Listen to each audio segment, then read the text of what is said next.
संजय उवाच। तन्तथा कृपयाविष्टम् अश्रुपूर्णाकुलेक्षणम् विषीदन्तमिदं वाक्यम् उवाच मधुसूदनः। करुणा से व्याप्त अश्रुपूर्ण व्याकुल नेत्रों वाले उस अर्जुन के प्रति मधुसूदन, मद का विनाश करने वाले भगवान ने ये वचन कहा। श्री भगवान उवाच।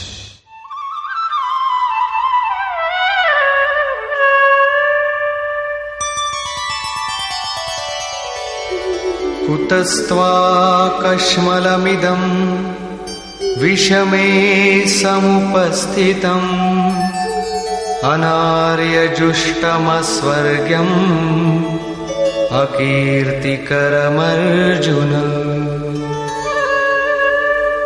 अर्जुन, इस विषम स्थल में तुझे ये अज्ञान कहां से हो गया? विषम स्थल अर्थात जिसकी समता का सृष्टि में कोई स्थल है ही नहीं, पारलौकिक है लक्ष्य जिसका, उस निर्विवाद स्थल पर तुझे अज्ञान कहां से हुआ? अज्ञान क्यों? अर्जुन तो सनातन धर्म की रक्षा के लिए कटिबद्ध है। क्या सनातन धर्म की रक्षा के लिए प्राणपण से तत्पर होना अज्ञान है? श्री कृष्ण कहते हैं, हां, ये अज्ञान है। न तो संभावित पुरुषों द्वारा इसका आचरण किया गया है, न स्वर्ग ही देने वाला है और न ये कीर्ति को ही करने वाला है। सन्मार्ग पर जो दृढ़ता पूर्वक आरूढ़ है उसे आर्य कहते हैं। परिवार के लिए मरना मिटना यदि अज्ञान न होता तो महापुरुष उस पर अवश्य चले होते। यदि कुल धर्म ही सत्य होता तो स्वर्ग और कल्याण की निःश्रेणी अवश्य बनता। ये कीर्तिदायक भी नहीं है। मीरा भजन करने लगी तो लोग कहें मीरा भई बावरी, सास कहे कुल नाशी रे। जिस परिवार, कुल और मर्यादा के लिए मीरा की सास बिलख रही थी, आज उस कुलवंती सास को कोई नहीं जानता, मीरा को विश्व जानता है। ठीक इसी प्रकार परिवार के लिए जो परेशान हैं, उनकी भी कीर्ति कब तक रहेगी? जिसमें कीर्ति नहीं, कल्याण नहीं, श्रेष्ठ पुरुषों ने भूल कर भी जिसका आचरण नहीं किया, तो सिद्ध है कि वो अज्ञान है। अतः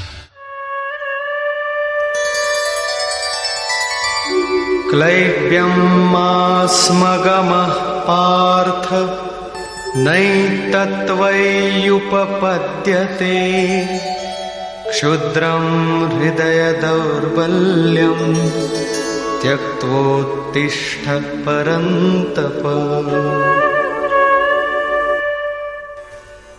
अर्जुन, नपुंसकता को मत प्राप्त हो। क्या अर्जुन नपुंसक था? क्या आप पुरुष हैं? नपुंसक वो है जो पौरुष से हीन हो। सब अपनी समझ से पुरुषार्थ ही तो करते हैं। किसान रात दिन खून पसीना एक करके खेत में पुरुषार्थ ही तो करता है। कोई व्यापार में पुरुषार्थ समझता है तो कोई पद का दुरुपयोग करके पुरुषार्थी बनता है। जीवन भर पुरुषार्थ करने पर भी खाली हाथ जाना पड़ता है।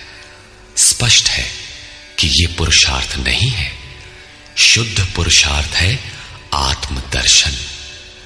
गार्गी ने याज्ञवल्क्य से कहा, नपुंसक पुमान ज्ञेयो यो न वेत्ति हृदि स्थितम पुरुषम स्वप्रकाशम तस्मानंदात्मानमव्ययम्। वो पुरुष होते हुए भी नपुंसक है जो हृदयस्थ आत्मा को नहीं पहचानता। वो आत्मा ही पुरुष स्वरूप, स्वयं प्रकाश, उत्तम आनंद युक्त और अव्यक्त है। उसे पाने का प्रयास ही पौरुष है। अर्जुन, तू नपुंसकता को न प्राप्त हो, ये तेरे योग्य नहीं है। हे परम तप, हृदय की इस क्षुद्र दुर्बलता को त्याग कर युद्ध के लिए खड़ा हो। इस पर अर्जुन ने तीसरा प्रश्न प्रस्तुत किया। अर्जुन उवाच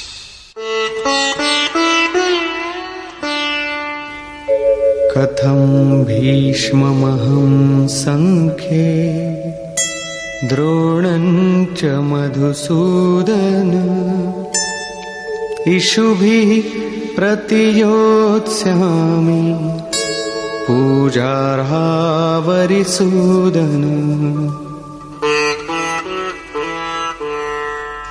अहंकार का शमन करने वाले मधुसूदन, मैं रणभूमि में पितामह भीष्म और आचार्य द्रोण से किस प्रकार बाणों से युद्ध करूंगा, क्योंकि अरिसूदन वे दोनों ही पूजनीय हैं।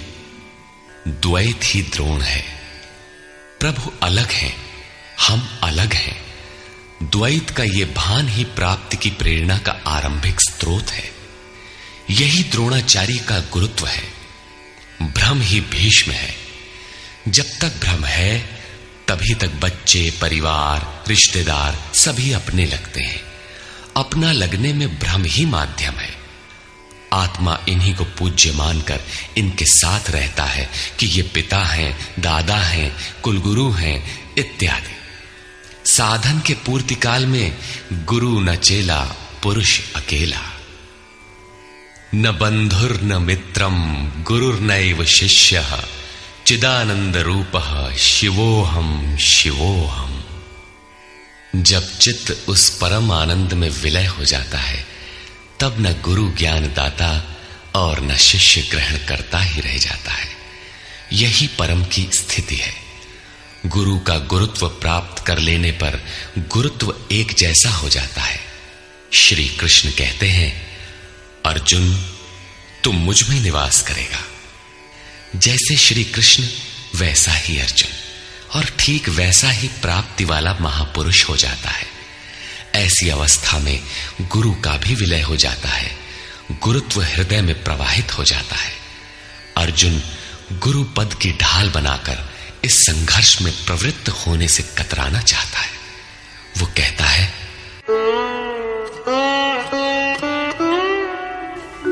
गुरून् हत्वा हि महानुभावान् श्रेयो भोक्तुं भैक्षमपीह लोके हत्वार्थकामास्तु गुरूनिहैव भुञ्जीय भोगान् रुधिरप्रदिग्धान्।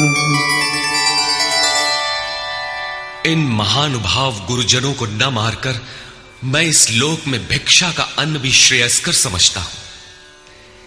यहां भिक्षा का अर्थ उदर पोषण के लिए भीख मांगना नहीं, बल्कि सत्पुरुषों की टूटी फूटी सेवा द्वारा उनसे कल्याण की याचना ही भिक्षा है। अन्नम ब्रह्मेति व्यजानात्। अन्न एकमात्र परमात्मा है, जिसे प्राप्त करके आत्मा सदा के लिए तृप्त हो जाता है, कभी अतृप्त नहीं रहता। हम महापुरुषों की सेवा और याचना द्वारा शनैः शनैः ब्रह्म पीयूष प्राप्त करें, किंतु ये परिवार न छूटे, यही अर्जुन के भिक्षान्न की कामना है। संसार में अधिकांश लोग ऐसा ही करते हैं। वे चाहते हैं कि पारिवारिक स्नेह संबंध न मारना पड़े और मुक्ति भी शनैः शनैः मिल जाए, किंतु चलने वाले पथिक के लिए, जिसके संस्कार इनसे ऊपर है, जिसमें संघर्ष की क्षमता है, स्वभाव में क्षत्रियत्व प्रवाहित है, उसके लिए इस भिक्षान्न का विधान नहीं है। स्वयं न करके याचना करना भिक्षान्न है। गौतम बुद्ध ने भी मध्यम निकाय के धम्म दायाद सुत्त में इस भिक्षान्न की आमिष दायाद कहकर उसे हेय माना है, जबकि शरीर यापन से सभी भिक्षु थे। इन गुरुजनों को मारकर मिलेगा क्या? इस लोक में रुधिर से सने अर्थ और काम के भोग ही तो भोगने को मिलेंगे। अर्जुन कदाचित सोचता था कि भजन से भौतिक सुखों की मात्रा में अभिवृद्धि होगी। इतना संघर्ष झेलने के बाद भी इस शरीर के पोषक अर्थ और काम के भोग ही तो मिलेंगे। वो पुनः तर्क देता है,